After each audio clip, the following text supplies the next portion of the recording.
দাপোন দাপোন দাপোন দাপোন দাপোন দাপোন দাপোন দাপোন দাপোন। আজি আমি দুখ কৰিবলৈ এই অনুষ্ঠানটো লৈ অহা নাই। জুবিন গাৰ্গ ডাঙৰীয়া আমাৰ মাজত নাই, ইয়াৰ দুখ আমাৰ সদায় থাকিব, আজি আছিলে কাইলৈও থাকিব। কিন্তু আজি এই অনুষ্ঠানটো আমি দুখৰ পৰিৱৰ্তে কিছুমান টেকনিকেল কেইটামান কথা পাতিবলৈহে আপোনালোকৰ মাজত উপস্থিত হৈছো। প্ৰশ্ন 5টা বা 6টা মান প্ৰশ্ন লৈ আমি কেইগৰাকীমান অতিথি আমাৰ মাজলৈ নিমন্ত্ৰণ কৰিছো। এই 5টা 6টা প্ৰশ্নৰ উত্তৰৰ পৰা জুবিন গাৰ্গ ডাঙৰীয়াৰ হত্যাৰ সমাধান আপোনালোকৰ মাজত হয়তো আমি দিব নোৱাৰিম ঠিক, কিন্তু আপোনালোকে এই প্ৰশ্নৰ উত্তৰ গিটা লৈ আপোনালোকে কিন্তু জুবিন গাৰ্গ ডাঙৰীয়াৰ হত্যাৰ হওক বা মৃত্যুৱে হওক তাৰ এটা ধাৰণা আপোনালোকে কৰিব পাৰিব বুলি আমি আশাবাদী। লগতে আশা ৰাখিছো আপোনালোকৰ এই অনুষ্ঠানটো কেনেকুৱা লাগিলে, আপোনালোকৰ ধাৰণাটো কেনেকুৱা হল তাৰ কথা আমাৰ কমেন্টৰ মাধ্যমে আপোনালোকে জনাব বুলি আমি আশা ৰাখিলো। আমাৰ এই অনুষ্ঠানৰ মাজলৈ মই গৌতম গোস্বামীয়ে দাপোন টাইমছৰ মজিয়ালৈ আপোনালোক সকলোকে স্বাগতম জনাইছো। আপোনালোকে দেখি সুখী হব যে আমাৰ মাজত আজি উপস্থিত আছে আপোনালোক সকলোৰে চিনাকি যোৰহাটৰ সুসন্তান, অসম পৰিচিত, লগতে জুবিন গাৰ্গ ডাঙৰীয়াৰ লগত কি মঞ্চ অনুষ্ঠান, লগতে ভিডিঅ' এলবামতো আমি দেখিবলৈ পাওঁ বাদ্যশিল্পী আৰু জুবিন গাৰ্গ ডাঙৰীয়াৰ লগত বাদ্যযন্ত্ৰ সংগত কৰা আমাৰ যোৰহাটৰ সুসন্তান ৰাজাদা। তেখেতৰ ভাল নামটো হল প্ৰদ্যুৎ প্ৰকাশ বৰুৱা ডাঙৰীয়া, কিন্তু আমি সকলোৱে ৰাজাদা বুলি চিনি পাওঁ। লগতে আপোনালোকে জানি সুখী হব যে নৱজ্যোতি চুতীয়া ডাঙৰীয়া আমাৰ মাজত উপস্থিত আছে। আৰু উল্লেখযোগ্য যে ৰাজাদাতকৈও আগতে 2008তকৈও আগতে 2001 চনৰ মানৰ পৰাই জুবিন গাৰ্গ ডাঙৰীয়াৰ লগত বাদ্যযন্ত্ৰ সংগত কৰি আহিছে বাদ্যশিল্পী আপোনালোকৰ চিনাকি যোৰহাটৰে সুসন্তান নৱজ্যোতি চুতীয়া ডাঙৰীয়া। তেখেতৰ উল্লেখযোগ্য কেইটামান আমাৰ শিৰোমণিকে আৰম্ভ কৰি ভক্তিমূলক গীত জুবিন গাৰ্গৰ তেখেতৰ লগত বাদ্যযন্ত্ৰ বজাইছিলে তেখেতে। লগতে তেতিয়াৰ পৰা এতিয়ালৈকে ৰৈ ৰৈ বিনালৈতো তেখেতে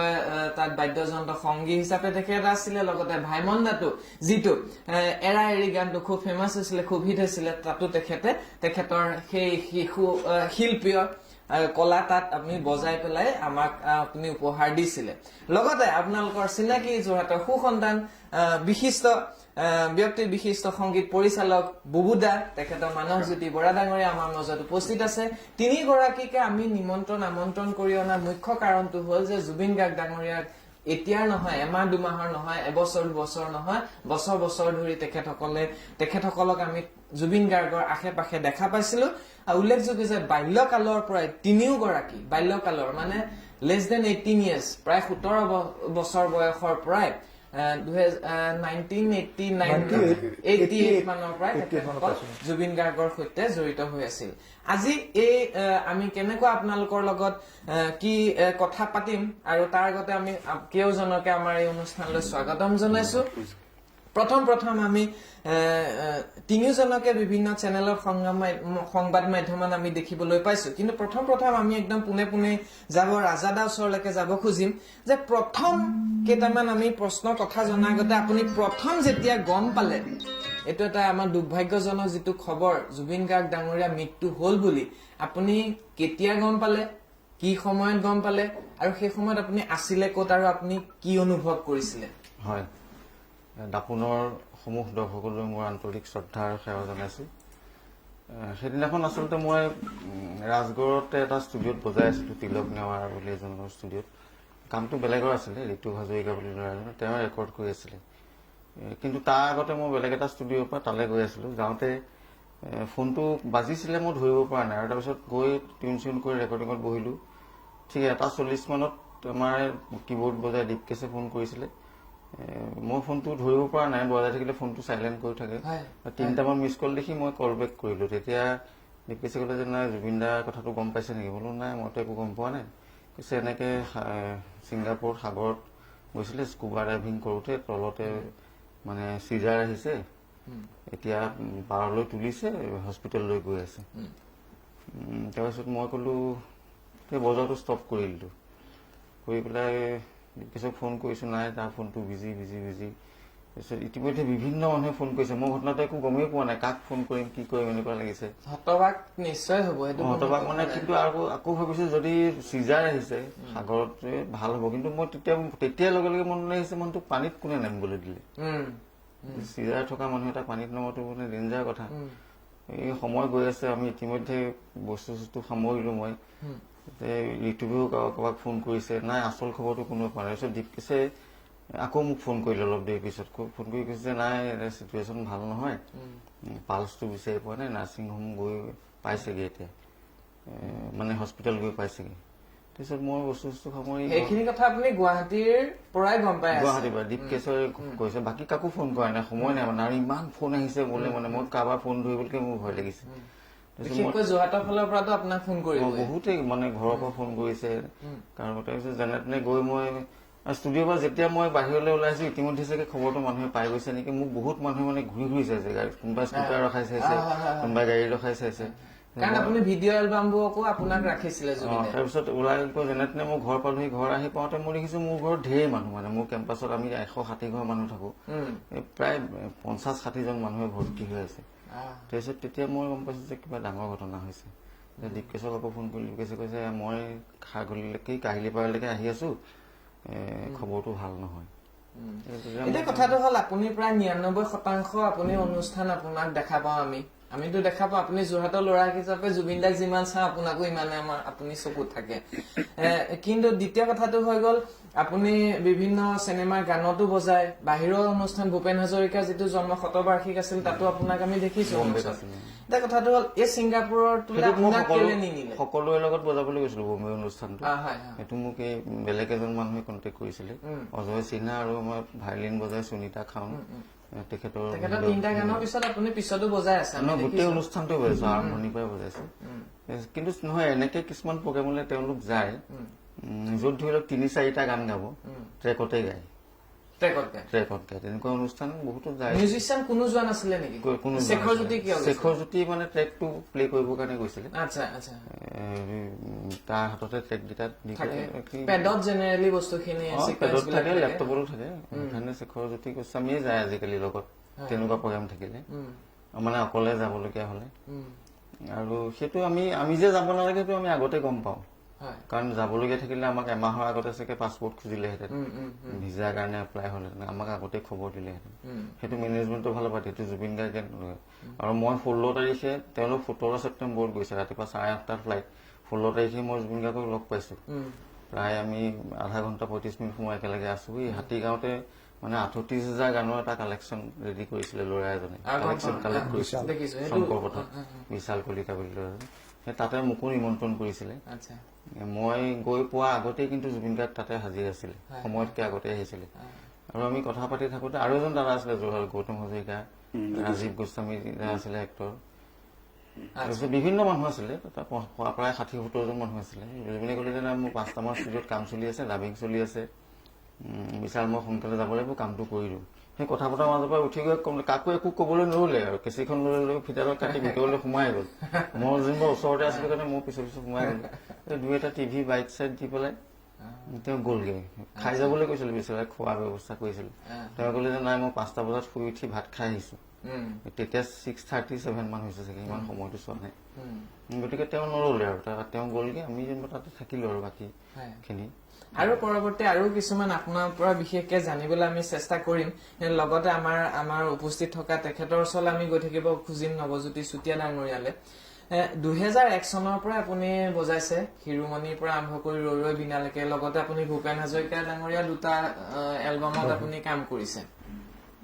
সেই তেতিয়াৰ পৰা এতিয়ালৈকে আপুনি পৰিৱৰ্তনটো দেখা পাইছে? তেতিয়াতো মেনেজাৰ বা এইখিনি বস্তু আমাৰ অসমত সেইটো সময়ত অহা নাছিল,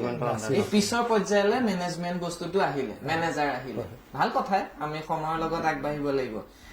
কেনেকুৱা আপুনি পৰিৱৰ্তন জুবিন গাৰ্গক দেখিছিলে? তেতিয়াতো manager, without manager, with manager, কাম কৰি ভাল লাগিছিলে নে কিছুমান অনীহাহে? মানে কি, যেতিয়া মেনেজাৰ নাছিলে তেতিয়া আমি ডাইৰেক্টলি কিছুমান কথা পাতিব পাৰিছিলো, আৰু তেতিয়াও যদিও মেনেজাৰ নাছিলে, তেওঁ যথেষ্ট ব্যস্ত থাকে, তাৰ মাজতে 2-এটা কথা পাতিব পৰা যায়। আৰু কিন্তু যেতিয়া মই শ্ব'ত বজাবলৈ লৈছো কথা পাতিব কিয় নোৱাৰে মেনেজাৰ মানে নহয় তেওঁ খুব ব্যস্ত থাকে আৰু কিন্তু মানে প্ৰগ্ৰেমৰ কথা যেতিয়া বজাইছো গুৱাহাটীত যেতিয়া বজাইছিলো মই বজাইছিলো 2000 এই তেনেকুৱা 8 মানত বজাইছিলো 8 মানৰ পৰা 7 তেনেকুৱা পৰা বজাইছিলো বা যি হওক তেনেকুৱা পৰা বজাইছিলো তাৰ আগত মই বজোৱা নাছিলো 4 বছৰমান তাৰ আগত 3 বছৰমান বজাইছিলো এনেকে তেওঁৰ লগত তেতিয়া তেওঁ মানে সেই আগৰ 3 বছৰ তেওঁ একষ্টিক শ্ব' কৰিছিলে আমাৰ পবিত্ৰ মাৰ্ঘেটাই প্ৰগ্ৰেমবিলাক মেনেজমেণ্ট কৰে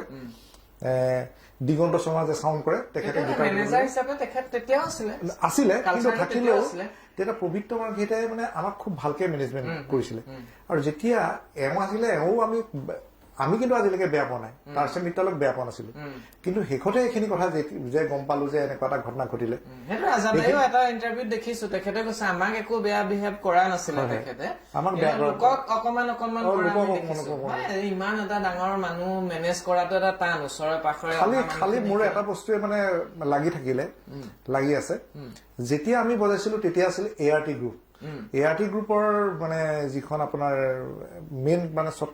স্বত্বাধিকাৰী তাৰচেন মিত্তালে আছিলে তাৰপিছত নেক্সট সিদ্ধাৰ্থক তেওঁ দি থৈ গ'ল সেইখিনি যদিও কণ্টেক্ট থাকে নাই বা কিবা নাই তেওঁক যদি দি থৈ গ'ল তেওঁক মানে মোৰ এবচেন্টত এওঁ চাব কিন্তু কিবা এটা এগ্ৰিমেণ্ট পেপাৰ থাকিব সিদ্ধাৰ্থইও যদি ক'ৰবাত প্ৰগ্ৰেম এটা লয় তাৰোতো এগ্ৰিমেণ্ট পেপাৰ থাকিব সেই এগ্ৰিমেণ্ট পেপাৰখিনি তেতিয়াহ'লে কাৰ নামত হৈছিলে সেইখিনি যদি হৈছিলে সেইখিনি যদি আছে গতিকে এগ্ৰিমেণ্ট পেপাৰ যদি আছে তেতিয়াহ'লে TM মেনেজমেণ্টৰ নামত হৈছিলে বুলি মই কৈছো TM মেনেজমেণ্ট হলে তেতিয়া তাৰচেন মিত্তালৰ নামতে হৈ আছে কিন্তু তেওঁৱে মালিক আছিলে গতিকে গোটেই বস্তুখিনি মই ভাবো তেওঁৰ সেইখিনি গোটেইখিনি তেওঁ তেতিয়াৰ পৰাই চাই আছে এতিয়ালৈকে তেওঁ আপোনালোকে একো মানে আমি কিন্তু দিগদাৰ পোৱা নাছিলো আমাৰ ক্ষেত্ৰত আজিলৈকে আমি দিগদাৰ পোৱা নাছিলো কিন্তু মাত্ৰ জুবিন গাৰ্গ ডাঙৰীয়াক যি ধৰণে ওচৰৰ পৰা পাইছিলে সেই ধৰণে অকমান পিছত গেপ এটা আহি গৈছিলে অলপ গেপ এটা মানে কি ধৰক তেওঁ কয় গলে আমি গলে কয় জুবিন এতিয়া শুই আছে ক'লেও মানে আমি ধৰক আমাৰ লগত খুব ভাল কাৰণে ৰ'ব চাওঁ মাতি দিছো তেতিয়া মাতি দিয়ে তেখেতক মানে আমি লাষ্ট এতিয়া ধৰক যোৱা 5 জুলাইতো মই আৰু মোৰ বন্ধু এই মানুহজ্যোতি বৰা আমি গৈছিলো তেখেতক লগ পাইছিলো কিন্তু মানে তেনেকে আৰু তেতিয়া কোনো নাই ধৰক আমি কলো গেটখন খুলি দিবলৈ কলো খুলি দিলে গলো বঢ়িয়াকে পাতিলো কিন্তু তেতিয়া তেওঁ মানে এটা কথাই কৈছিলে লাষ্ট 5 জুলাইত যাওঁতে এতিয়া গানবিলাক যে ৰেকৰ্ড হয় ৰাতি হয় তেখেত দিনত শুৱে তেনেকুৱা এটা আছিলে আমাৰ ধৰণৰ নিমিলে আপোনালোকেতো ৰাতিও বুজায় চাৰিটা বজায় কিন্তু যি ধৰণৰ ধৰি লওক অকমান স্বাস্থ্য পাতি জুবিনদাৰ বেয়া হৈ গৈছিলে এতিয়া ভগৱানে নকৰা আপোনালোকৰতো ঠিকে আছে কিয় এই পৰিৱৰ্তনটো কেলে আপোনালোকতো মোটামুটি স্বাস্থ্যৱান ঠিকে আছে জুবিন গাৰ্গৰ লগত একেলগে বাল্যকালৰ পৰা আপোনালোক ডাঙৰ হৈছে কেতিয়াবা কৈছে নে যে অকমান স্বাস্থ্যৰ এনেকুৱা স্বাস্থ্যৰ কথা কলে হাতখন এনেকে দেখুৱাই কালি এক্সাৰচাইজ কৰিছো বুলি এক্সাৰচাইজো কৰে কেতিয়াবা ঘৰতে এটা জিম খুলি লৈছিলে খাই হলিতে লাষ্টত যেনিবা পাব্লিকৰ কাৰণে মুকলি কৰি দিলে খুব চৌখিন আছিলতো যি মন যায় তাকেই কৰে যিটো লাগ বুলি কয় মানে সেইটো কৰিহে সৰু ল'ৰা নিচিনা একদম গতিকে সেইবোৰ আৰু মানে খোৱাৰ কথা কলে মানে ৰেষ্ট লোৱাৰ কথা কলে কয় মোতকে কিন্তু তোমালোক আগতে বুঢ়া হবা মই বুঢ়া নহয় এনেকে কয় সেইটো হয় মানুহৰ মনটো শিশু অলপ হৈ থাকিলে শিশু হৈ থাকে মই বুবু দাসলৈ যাব খুজি মানুহজ্যোতি বৰা ডাঙৰীয়ালে তেখেত যে আপুনি একদম বাল্যকালৰ পৰাই আপুনি জুবিন দাক লগ পাইছে বা একদম প্ৰথম খবৰটো শুনাৰ পিছতো আপোনাৰ ভিডিঅ' আমি দেখিছো যথেষ্ট আপুনি মৰ্মাহত আছিলে এতিয়া আপুনি যিহেতু সংগীত পৰিচালনা কৰে আপোনাৰ ধাৰণাত অসমৰ যিটো মানে এতিয়া যোৰহাটকে বিশেষ কৰি অসমৰ যিটো সংগীতৰ জগতখন কেনেকুৱালৈ গুচি যাব ভাল হব নে একে থাকিব জুবিন নোহোৱাকেতো আমি ভাবিব আপোনাক বুজাই দিছো কথা এটা এনেকুৱা ধৰণৰ হয় আমি যেতিয়াৰ পৰা সংগীত আৰম্ভ কৰিছো জুবিন গাৰ্গ যেতিয়া পলাইছে জুবিন গাৰ্গ যেতিয়া বাদ্যযন্ত্ৰী হিচাপে আছিলে ময়ো একে বাদ্যযন্ত্ৰী হিচাপে আছিলো আৰু সেই বাদ্যযন্ত্ৰী থকা সময়ত আমি কাক ফল' কৰিছিলো আমি তেতিয়া ভূপেন হাজৰিকাৰ গীতবিলাক গাইছিলে জয়ন্ত হাজৰিকাৰ গীত গাইছিলে জিতু সোণোৱালৰ গীত গাইছিলে শান্তা বৌ এনেকে সেইখিনি অলপ বেলেগ ধৰণৰ ধাৰা আছিলে যেতিয়া জিতু সোণোৱালৰ ট্ৰেণ্ডটো চলি আছে তাৰপিছত যেতিয়া অনামিকা ৰিলিজ হল অনামিকা ৰিলিজ হোৱা প্ৰথম প্ৰগ্ৰেমটোতো মোকেই মাতিছিলে বজাবলৈ সি এন কে প্ৰডাকশ্যনৰ মুখত ইটো কৈছে বহু মোৰ প্ৰগ্ৰেম এটা আহিছে তুমি বজাব লাগিব কিন্তু সেই প্ৰগ্ৰেমটো সেই বেলেগ এজন আৰ্টিষ্টৰ লগত মই বজাবৰ কাৰণে মই ডিব্ৰুগড়লৈ যাব নোৱাৰিলো যি কি নহওক কিন্তু সেই সময়তো যেতিয়া জুবিন গাৰ্গৰ অনামিকা যেতিয়া পুৰা হিট হৈ গ'ল আজিলৈকে কিন্তু সেই ট্ৰেণ্ডটোৱে চলি আছে জুবিন গাৰ্গৰ ধাৰাটোৱে চলি আছে কোনোবাই যদি নতুনকে গীত গাবলৈ লৈছে যদি সেই ট্ৰেণ্ডটো আঁতৰাব পৰা নাই কোনোবাই সুৰ কৈছে যদি কোনোবাই লিখিছে কিন্তু সেই এটা ধাৰাতে জুবিন গাৰ্গৰ লেংগুৱেজটোৱে লিখিবলৈ গৈছে বুজি পাইছে না চাব মন কৰিব নতুন ছিংগাৰ যিমান ওলাইছে আৰু সেই সুৰবিলাকো তেনেকুৱা ট্ৰেণ্ডতে কৰিছে সেই যোনটো লাইন গানৰ এটা চিষ্টেম যোনটো লাইন বনাই খুব যোন ভূপেন হাজৰিকাদেৱৰ বা জয়ন্ত হাজৰিকাদেৱৰ যিসকল ফলোৱাৰ্ছ আছিলে বা তেওঁলোকৰ ধাৰাটো অকণমান বেলেগ আছিলে অলপ বেলেগ বেলেগ সুৰ কৰে কিন্তু এই আমি যোন নতুন প্ৰজন্মই যিখিনি ওলাই গৈছে মানে এইটো কথাটো কৈছো যে দশক ধৰি কিছুমান মানুহ থাকে এজন মানুহ থাকে যে গোটেই সংগীতটো ধৰি ৰাখে 30 বছৰ মই কিন্তু এতিয়াতো কোনো নাই এতিয়া ধৰি লওক ভূপেন হাজৰিকাদেৱ আছিলে আপুনি কোৱাৰ ধৰণে এটা ধাৰা আছিলে তাৰপিছত জুবিন জিতুল সোণোৱাল আহিলে জিতুল সোণোৱালে এটা ধাৰা ললে আকৌ মানুহখিনি আমি আগবাঢ়িলো এটা সংগীত শিকিলো শুনিলো লগতে এতিয়া জুবিন গাৰ্গ আহিলে এতিয়া জুবিন গাৰ্গ ঘপকে নাইকিয়া হৈ গ'ল এতিয়া মই সেইটোৱে কৈছো আজি চাওক আপুনি এটা থৰক বৰক হ'ব নেকি আপোনাক দুটা কথা কওঁ চাব দেই এনেকুৱা কথা আজি যেতিয়া চিডি ওলাইছে যেতিয়া আমি পিকচাৰটো দেখিছো আগতে গান শুনিছিলো কেছেটত শুনিছিলো চিনেমাত জুবিনে গাইছিলে তাৰপৰা এক্টৰ সেইসকল ছুপাৰষ্টাৰ হৈছিল কাৰ কণ্ঠত হৈছিলে জুবিনৰ গীতৰ কণ্ঠত হৈছে জুবিনৰ কণ্ঠতহে সেইসকল ছুপাৰষ্টাৰ হৈছে আপুনি যাকে নকওক সেইসকল ছুপাৰষ্টাৰ আছে অসম হয় নাই ঠিক তেনেকে চিডি জগত যেতিয়া আহিলে যেতিয়া ইণ্ডাষ্ট্ৰিটো ডাউন হৈ গ'ল চিনেমা ইণ্ডাষ্ট্ৰি যেতিয়া ডাউন হৈ গৈছে তেতিয়া চিডি জগত আহিলে যিসকল চিডি জগতৰ যিসকল হিৰো যি চেলিব্ৰিটি আজিৰ দিনত সেইসকলক কিন্তু জুবিনৰ গীত গীতাতহে কিন্তু চেলিব্ৰিটি হৈছে তাৰ মানে কি আজি চিনেমা জগতে চাওক অডিঅ' জগতে চাওক গানৰ জগতে চাওক জুবিনে আৰু কাইলৈ পৰা আজি এতিয়াৰ পৰা মিউজিক কৰিবলৈ মন নোযোৱা হল মই আজি তেখেত হেৰি হোৱাৰ পিছৰ পৰা আজি ষ্টুডিঅ'ত সোমাব পৰা নাই মই গান বেলেগৰ গান শুনিব পৰা নাই মোৰ নিচিনা বহুত শিল্পী বহুত মিউজিক এৰেঞ্জাৰ বহুত মিউজিচিয়ান বজাব পৰা নাই গান কেলে বজাব পৰা নাই কি নতুন ট্ৰেণ্ড বজাব কি নতুন গান কৰিব সৃষ্টি নাইকিয়া হৈ গৈছে কাৰণ আমাৰ গোটেই আমাৰ যোনটো কি কম আমি অভিভাৱকজনৰ হেৰাৰ পৰা এতিয়া কথাটো হ'ল কি নেক্সট আমি এটা ট্ৰেণ্ড চেঞ্জ কৰিবৰ কাৰণে আমি ইয়াত বেলেগ কিন্তু ন্যায় পাবনে আপোনাৰ আমি জাষ্টিছ ফৰ জুবিন যোনটো কৈ আছো আপোনালোকক গোটেই কেইজনকে সুধিছো ন্যায় পাবনে আৰু যদি নাপায় ন্যায়টোতো যদি নাপায় ন্যায়টো পাবই কি কৰিম আমি যদি নাপাওঁ ন্যায় পাব লাগিব ন্যায় পাবলৈ মানে এইটোৱে শেষ নহয়তো এইটো যে SIT দিছে CID দিছে এইটো এটা চৰকাৰৰ প্ৰচেষ্টা ন্যায়ালয়ৰ চিষ্টেম এটা আমাৰ সকলোৰে ওপৰত আস্থা আছে ন্যায় ব্যৱস্থাৰ ওপৰত আছে CIDৰ ওপৰত আছে চৰকাৰখনৰ ওপৰত আছে কিন্তু তাৰপিছত যদি ন্যায় দিব নোৱাৰে আৰু বেলেগ ব্যৱস্থা আছে ন তালৈ যোৱা হ'ব আৰু ৰাইজ জাগি উঠিব নহয় ৰাইজেতো কোনেও নিদিব আমি এতিয়া ধৰি লওক টিভিত টক শ্ব'ত বহি কথা কৈ আছো কিন্তু যি ভাবি আছে বেলেগ ধৰণে ভাবি আছে যি চিন্তা কৰি আছে জুবিন গাৰ্গে ন্যায় নাপালে কি হব কোনোবাই হয়তো ভাবি আছে এতিয়া এনেকে কথা চাওক আমিতো জুবিন গাৰ্গক লগ পাইছো আমি জুবিন গাৰ্গক চুই চাইছো বহুত মানুহে জুবিন গাৰ্গক চুই চাব বিচাৰে দেখিছে সেৱা কৰে অকল গীতৰ কাৰণ গীত শুনি পাগল আছে তেওঁলোকৰ অন্তৰে বহুত কান্দিছে নহয় সেইটোকে কৈছো আজি জুবিন গাৰ্গক মই নিজে এবাৰ দুবাৰ পাইছো তাকে 1-2 মিনিট কথা জীৱনত পাতি পাইছো আপোনালোকেতো সৰুৰ পৰা ডাঙৰ হৈছে একেলগে হয়তো কি ভাল বেয়া বন্ধুৰ মাজত বিভিন্ন কথা হৈছে এই মানুহজন ঘপকে তেনেকুৱা ভাল মানুহ এজন নোহোৱা হৈ গ'ল এতিয়াতো শুনা পোৱা গৈছে হত্যা শব্দটো আহি গৈছে যিটো আমাৰ মুখ্যমন্ত্ৰীয়ে ফেচবুক লাইভত প্ৰথম শব্দটো কৈছিলে যে জুবিন গাৰ্গক হত্যা হ'ব পাৰে হত্যা শব্দটোৱে যদি কেনেবাকে হৈ যায় জুবিন গাৰ্গৰ নিচিনা এজন মানুহ আমিতো পোক পতংগৰ নিচিনা হৈ গলো তেতিয়া তেনেকুৱা এখন দেশত আপোনালোকে ভাবিছেনে যে ন্যায় হবনে তেনেকুৱা হবনে যদি কেনেবাকে নহয় ন্যায় নোহোৱা প্ৰশ্নই নাই জুবিন গাৰ্গৰ কাৰণে ন্যায় হবই লাগিব জুবিন গাৰ্গৰ কাৰণ আজি যদি সমাধি ন্যায় মানে কি কথাটো গম পাবই লাগিব আমি কেনেকে কি হল এইটো এটা উল্লেখযোগ্য কথা যে আমি আজি 20টা দিনতকৈ বেছি হৈ গল আজি আমি ন্যায়টো বাৰু ঠিক আছে সময় ঠিক আছে বস্তুটো সময়ৰ পিছতে যাওক এটা আইনৰ প্ৰচেষ্টাত শেষ হওক এইটো খবজব কৰিব নালাগে কিন্তু এটা কথাটো হৈ গল কেনেকেনো ঢুকাইছিলে এই ৰহস্যটো সেইটোতো জনা আমি এটা জানিব সময় হল যে তেখেতৰ মৃত্যু পানীত কোনে প্ৰথম আপুনি কোৱাৰ ধৰণে সাগৰ তলত যাওঁতে চিজাৰ আহি গল তেতিয়া ঢুকালে পিছত গম পালো চিজাৰ আহি পেলাই পানীত সাঁতুৰি থাকোতে ঢুকালে কোনোবাই কলে সাঁতুৰি চিজাৰ অহা নাই এনেই ডুবি পেলাই ডুবি ঢুকালে পিছৰ পৰ্যায়ত এজনে কলে আপোনাৰ শেখৰ জ্যোতি গোস্বামী ভাষ্য বুলি শুনিছো আৰু তেখেতৰ মুখত দেখা নাই বাৰু সংবাদ মাধ্যমতো কোনোবাই বিষ দি পেলাই মাৰিছে তো তেনেকুৱা কিনো কাৰণটো কি হৈছে এই বস্তুটো এতিয়া ছিংগাপুৰৰ যোনটো ৰিপৰ্ট এতিয়ালৈকে ওলালে তাতো পেপাৰ বিলাকতহে দিছে যে ড্ৰোন বুলি যোনটো আহিছে ডুবি পেলাই মৰিছে সেইটোতো ৰিপৰ্টটো এতিয়ালৈকে ক'তো দেখা পোৱা নাই যিটো এটা শব্দ পেলাইহে কৈছে ইমানখিনি জনাৰ অধিকাৰ জানো আমাৰ নাই প্ৰথম মানে এটা কথা দ্বিতীয় কথাটো ৰাজাদা সুধিম দেই জুবিন গাৰ্গ খুব মানে ষ্টাইলিছ মানুহ আছিলে ধুনীয়া চশমা সদায় বেলেগ পিন্ধে বেলেগ কাপোৰ পিন্ধে জোতা চেণ্ডেল সদায় বেলেগ আছিলে ষ্টাইলিছ মানুহ আছিলে মই বহুত জেগাত কৈছো আপোনালোকক এটা কথা কওঁ আমি কোনোবা এখন বিদেশত মানে এটা শ্বপিং মলত মানে জুবিন গাৰ্গে এখন দীঘল কাপোৰ চাই আছে অজস্ৰ দীঘল মানে 40 ফুট মান হ'ব নেকি মস্ত দীঘল কাপোৰখন চাই আছে আৰু মলটোত মানে দোকানখনৰ ইমূৰৰ পৰা সিমূৰলৈ কাপোৰখন ধুনীয়াকে জাপি থোৱা আছে দাম দৰ কৰিছে কিমান দাম সুধিছে হঠাৎ আমি ইনষ্ট্ৰুমেণ্ট চাই ঘূৰি ফুৰোতে দেখিলো কাপোৰ এখন কিনিব গৈছে দেখোন তাৰপিছত মই ভাবিলো এইখন তুমি পৰ্দা টাইপ কাপোৰ এখন কিনিব গৈছে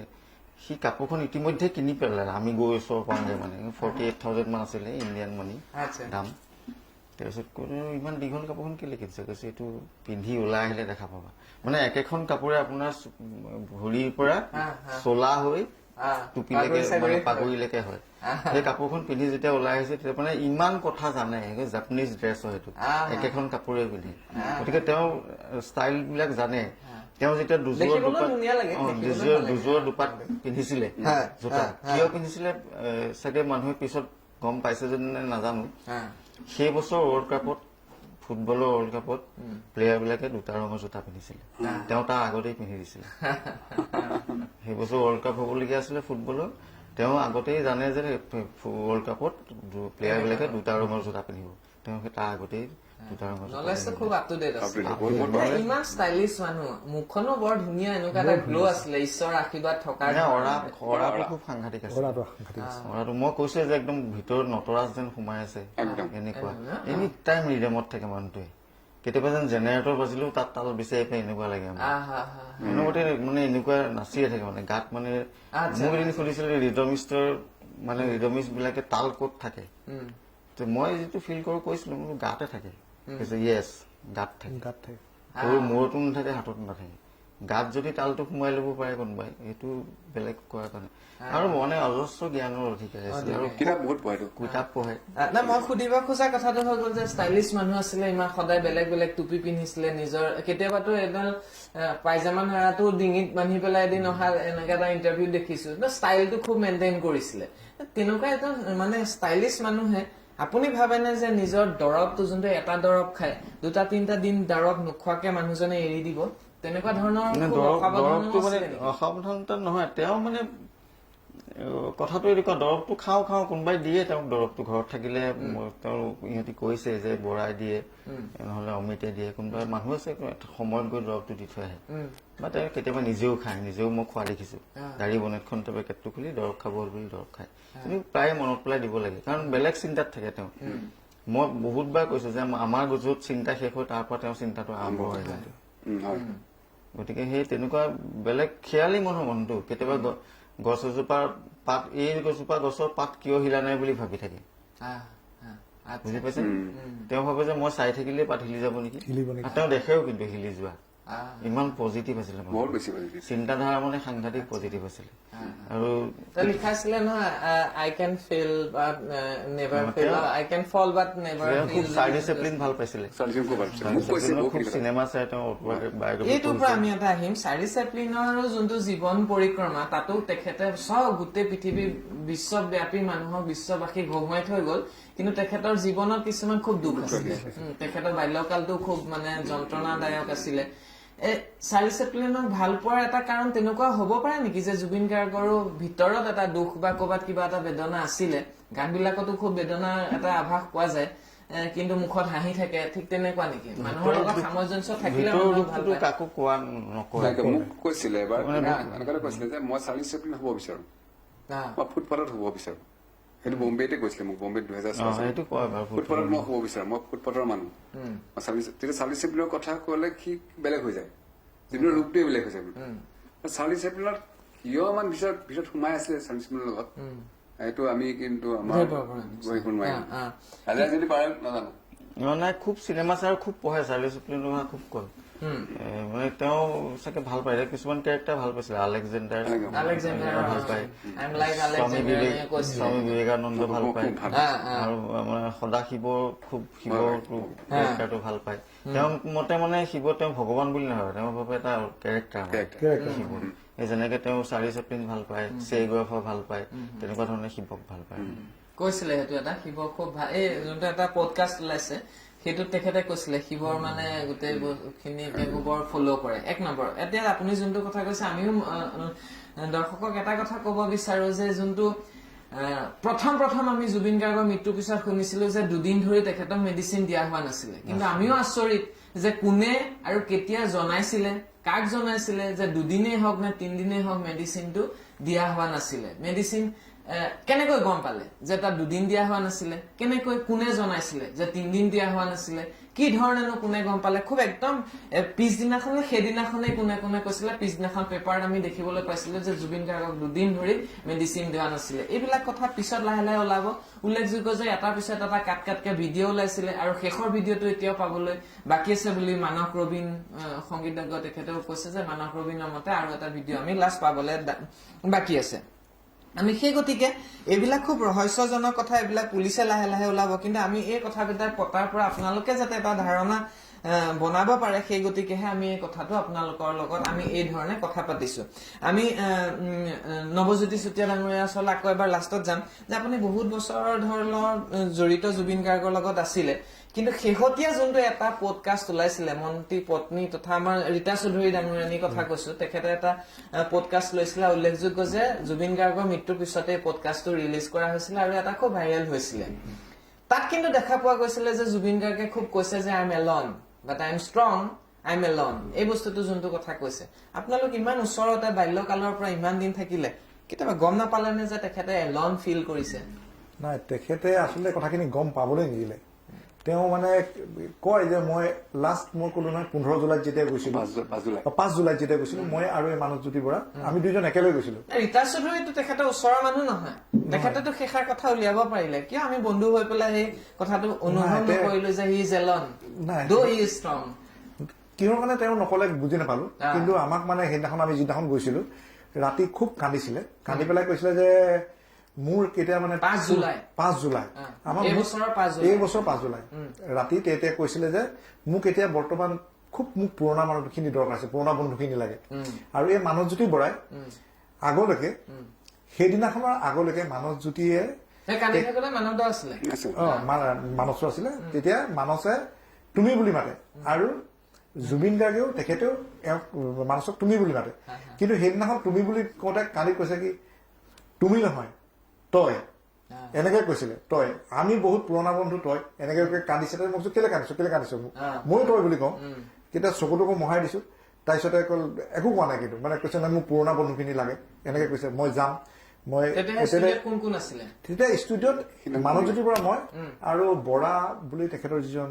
দেহৰক্ষী তেওঁ আছিলে। আৰু তেতিয়া সেইটো কলে, কোৱাৰ পিছত আমি কলো কি হল কি হল, একো নকলে, নকৈ পেলাই কলে আৰু মই ষ্টুডিঅ'টো বনাইছো চা, মানে ষ্টুডিঅ'টো তেওঁ পোকে খাইছিলে। তাৰপিছতে আকৌ গৈ পেলাই ষ্টুডিঅ'টো দেখুৱালে, তাৰপিছতে দেখুৱাৰ পিছত আকৌ সোধা হৈছিলে, একো নকলে কিন্তু। আৰু পিছত মানে আমি গুচি আহিলো। আপোনালোক থাকোতে এনেকুৱা কিবা আমি বহুত বেয়াও দেখা নাছিলো, লাহে লাহে কিন্তু কেতিয়াবা কন্ট্ৰভাৰ্চিয়েল কিছুমান জুবিন গাৰ্গেও কবলৈ ধৰিলে, আৰু ভাল কথা যে অসমৰ ৰাইজে সমালোচনাও কৰিছিলে জুবিন গাৰ্গক সেইটো সময়ত, সেইখিনিয়ে হয়তো তেখেতক অকমান ধৰিও ৰাখিছিলে। কিন্তু লাহে লাহে আপোনালোকৰ লগতে আৰু কিছুমান মানুহ সোমাই গল, নাভাবে নাই ৰাজা দাজে এইটোৱে অকমান বেয়া কৰিলে? নহয়, কথাটো এনেকুৱা, মানে লাহে লাহে ভাল সংগীতজ্ঞ কিছুমান আঁতৰিলে। এনেকুৱা এটা সময় আছিলে আমি তেওঁৰ লগতে থাকো, ৰেকৰ্ডিং কৰিবলৈ গলে, ক'ৰবাত কিবা কৰিবলৈ গলে লগতে যায়, তেওঁ লগ ধৰে, আৰু না কবলৈ দিগদাৰ হয়, গুচি যাওঁ। কিন্তু লাহে লাহে এনেকুৱা হল তেওঁৰ পৰিসৰটো বাঢ়ি গল, তেওঁ খেলত ফুটবলত সোমালে, খেলৰ চিনেমা জগতত সোমাই গল, ভ্ৰাম্যমান জগতত সোমাই গল, ভ্ৰাম্যমানত গান গাবলৈ ললে, মিউজিক কৰিবলৈ ললে, গতিকে বিভিন্ন ক্ষেত্ৰত জড়িত হল। আৰু বহুত তেওঁৰ ওচৰত বহুত মানুহ চাপি আহিলে। কেতিয়াবা এনেকুৱা হয় আমি খাগলি ঘৰলৈ যাওঁ, মোৰ ওচৰত কিবা ৰেকৰ্ডিং থাকিলে মই যাওঁ, গৈ দেখো যে বাপৰে ইমান মানুহ আছে, ভিতৰলৈ নোসোমোৱাকে ঘূৰি গুচি আহোঁ। তাৰমানে ইমান মানুহৰ মাজত আকৌ মই গৈ পেলাই দিগদাৰ দিবলৈ মানে ভৰ্তি হৈ থাকে, গাড়ী ৰাখিবলৈ জেগা নাথাকে, গাড়ীখন ঘূৰাই গুচি আহোঁ। তেনেকুৱা দিনটো গৈছে আমাৰ। কিন্তু মই পিছলৈ এনেকুৱা হ'ল অকল ষ্টেজত লগ পাওঁ, কাৰণ আমি শ্ব' কৰিবলৈ বহুত আগতে গুচি যাব লাগে। যদি 9টা বজাত ষ্টেজ টাইম দিয়ে আমি 8টা বজাত গৈ পাব লাগে, আৰু সঁচাকে যদি 9টা বজাত ষ্টেজ উঠাই আমি 10:30 মানত ৰেডি হওঁ। গতিকে তেতিয়া জুবিন গাৰ্গ 10টামান বজাত গুৱাহাটীৰ পৰা ওলাই আহে, যদি ওচৰত ষ্টেজ থাকে 40 মিনিটমান আহি পাই যায়, ইতিমধ্যে আমাৰ ৰেডি হৈ যায়। আৰু নহলে ৰেকৰ্ডিং মাতিলে যাওঁ। তাৰমানে এনেকুৱা হয় কোনোদিন তেওঁক ফোন নকৰো, ক'ত আছা বুলি সুধি পেলাই দিগদাৰ নকৰো, কাৰণ মই একদম নিশ্চিন্ত যে তেওঁ কাম থাকিলে মাতিবই কিবা দৰকাৰ হলে। কেতিয়াবা মই ফোনটো 12টামান বজাত অফ কৰি দিওঁ ৰাতি, দিয়াৰ পিছত তেওঁ ফোনত নাপালে জানে, দিগদাৰ নকৰে আৰু মোৰ বা ৱাইফৰ মোবাইলটোত ফোন নকৰে, মেছেজ এটা দি থৈ যায়। চিজাৰ যে আহিছে তেখেতৰ, কেতিয়াবা ষ্টেজত আগতে আপুনি দেখিছে নে? সংবাদ মাধ্যমত এইটো এটা দেখিছো। ষ্টেজত নাই, আমি এইবাৰ বেংগলত শ্ব' কৰি শেষ হোৱাৰ পিছত। কিমান দিনৰ আগৰ কথা এইটো? পটককে চনটো ক'বলৈ দিগদাৰ হৈছে, 15 মান হ'ব চাগে, 2015 মান হ'ব। পিছৰ পৰ্যায়, আগতটো আপুনি দেখা নাই, বেংগলত শ্ব' আছিলে, পিছত অহা বস্তু। আৰু বেংগলত শ্ব' আছিলে, আমি হোটেলখনত চব কৈছে এইটো কিন্তু হলে সৰুৰ পৰাই হয় না। আচলতে কি হয় মানে বহুত বেছি কষ্ট হয়, বহুত ষ্ট্ৰেছ ললে, টোপনি খতি বহুত বেছি কৰিলে এনেকুৱা আকৌ বেমাৰ হ'ব পাৰে, ডক্টৰে ভালকে জানিব। কিন্তু এনেকুৱা কথা নহয় যে তাৰ সঘনাই হৈ থাকে, তাৰ বেছি ষ্ট্ৰেছ হলেহে তাত। এইটো বেংগলত আহিছিলে। আমি ভাগ্য ভাল কি আমি য'ত ভাত খাবলৈ লৈ গৈছিলে আমাৰ কমিটিখনে, আমাৰ গোটেই বেণ্ডটো আছিলে, অসমৰ বেণ্ডটোৱে আছিলে। এনেই সাধাৰণতে বেংগলত শ্ব' হলে গোটেই বেণ্ডটো নাযায়, এটা বেণ্ড আমাৰ কেলকাতাতো আছে, 5-4জনৰ বেণ্ড এটা। তাৰপিছত সেই হওঁতে ওচৰতে কিন্তু হস্পিটেল আছিলে, লগে লগে তেওঁ গাড়ীত, আমি চব হোটেলত বহি আছিলো, তেওঁ আমাৰ ওচৰৰ পৰা উঠি গাড়ীলৈ গৈছিলে কিবা এটা কাৰণে, গাড়ীৰ ভিতৰতে হ'ল, লগালগ ধৰি হস্পিটেললৈ গ'ল, কিন্তু ঠিক আছিলে। লৈ যোৱাৰ পিছত চেলাইন তেলাইন দিলে। কথাটো খুব ওলাই আছে, আপুনি একদম প্ৰথমেই ক'লে যে তেখেতক পানীত কেনেকৈ যাবলৈ পালে, এইটো লৈ আপুনি কেনেকে গম পায়? বাকী চবেই জানে যাওঁতে কোৱা মনত আছে যে এইটো থাকিলে অলপমান জুই পানী সাৱধান, আৰু সৰুৰ পৰা আমি জানো এইটো কথা। সেইটো আমি গাঁৱৰ ল'ৰা, গাঁৱত বিভিন্ন মানুহৰ হয় এইটো কথা, জানো যে পানীলে হেৰিলে বৰ ভয় থাকে, বহুত কিবা কিবি ভয় থাকে, পানী জুই আৰু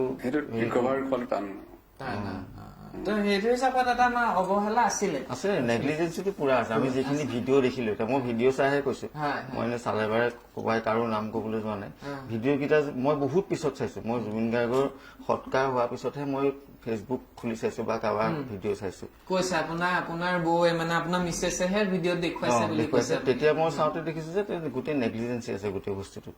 তেওঁক যেন এৰি দিয়া হৈছে, যি কৰি থাক যি কৰে। কিন্তু মানে ছেকেণ্ড বাৰ নামি যাওঁতে বাধা দিব পৰা হ'ল। লাইফ জেকেট নাই, লোকৰ এখন দেশ, এখন অচিনাকি সাগৰ, তাত নামি দিছে।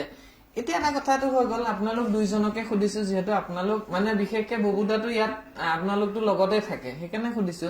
এই যোনটো শেখৰজ্যোতি গোস্বামী কৈছে প্ৰথম বমি কৰি দিওঁতে বিয়েৰ গোন্ধাইছে, মাংস খাই বিয়েৰ খাইছে, এইটো কথা একদম ৰাতিপুৱাই তেনেকে জুবিন গাৰ্গে বিয়েৰ খায় নি? নাই, খাব পাৰে যদি খোৱা নাই, মই সেইটো কথা ক'বলৈ নাযাওঁ। বিয়েৰ খাইছে, গোটেই ৰাতি যদি খোৱা নাই, ৰাতি খাই দিব পাৰে, ৰাতিপুৱা খাব পাৰে।